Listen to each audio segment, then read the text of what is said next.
गाना के फरमाइश में नौजवान भाई कौन सुनाई पहले नौजवान खातिर सुना दे तनी फिर अपने महिला बहन खातिर भी सुना दे और फिर बुजुर्ग खातिर भी सुना दे। इन गीत के फरमाइश आई बा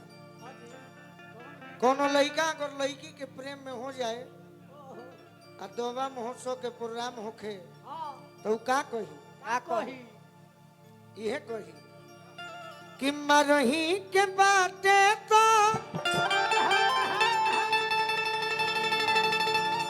अरे मारी तो न जान से वाह वाह सगर मगप पानी धासा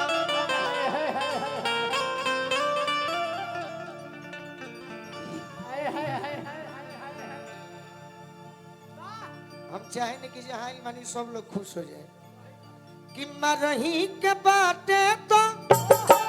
मरी दो न जान से कह के मुआ में लू बजरिया के पास कहे के मुआ में लू बजरिया के पास। क्या बात है एगो लड़का कहत रहे बड़ी पहिले का हो गोरिया चांद के जोरिया नियन को बारू हो गोरिया चांद के जोरिया नियन को बारू हो तो हर जोड़ के हो नहीं हे बेजोड़ बारू हो तो हर जोड़ के हो नहीं हे बेजोड़ कहे के मुआ मेलू बजरिया के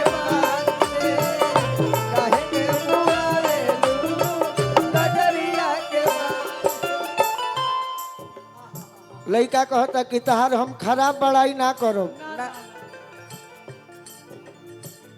घर से निकललू सजी सवार के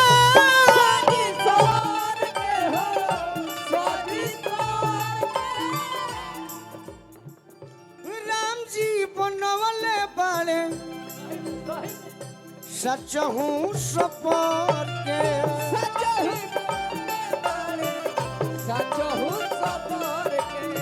अरे राम जी बनवले बाड़े सचहू सपर के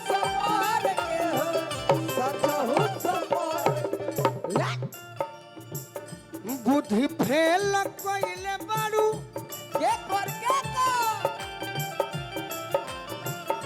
बुद्धि फेल कइले बाड़ू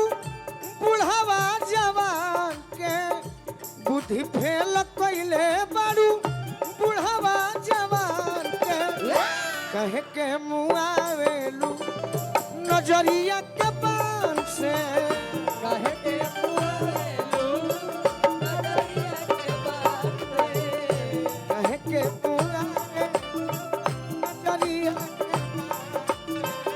कहे के मुआवेलू बदरिया के बात से झूठो से मुझे आता नहीं है एक तेरे सिवा कोई और मुझे भाता नहीं है कहीं मुझको हुआ तो नहीं है कहीं मुझे प्यार हुआ तो नहीं है तुझे ना देखूं तो मुझे आता नहीं है एक तेरे सिवा कोई और मुझे भाता नजरिया के बात से कहे कि नजरिया के बात से कोई निसारा माई जाई गोरी तहरा टोन पे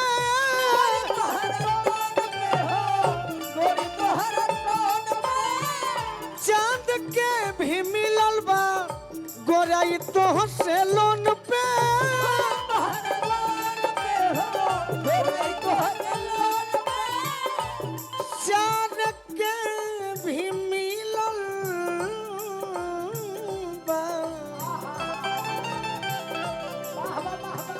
गोराई तो से लोन पे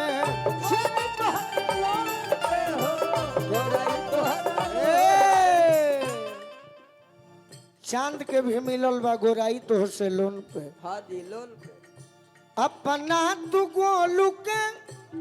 वाह वाह वाह अपना तू गोलू के डोलावो जनी मान के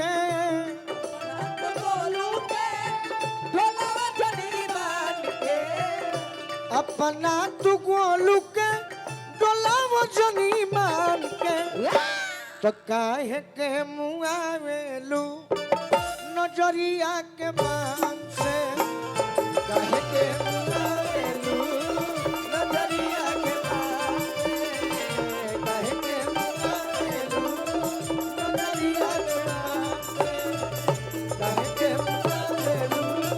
नजरिया के मान से काहे के मुआवेलू नजरिया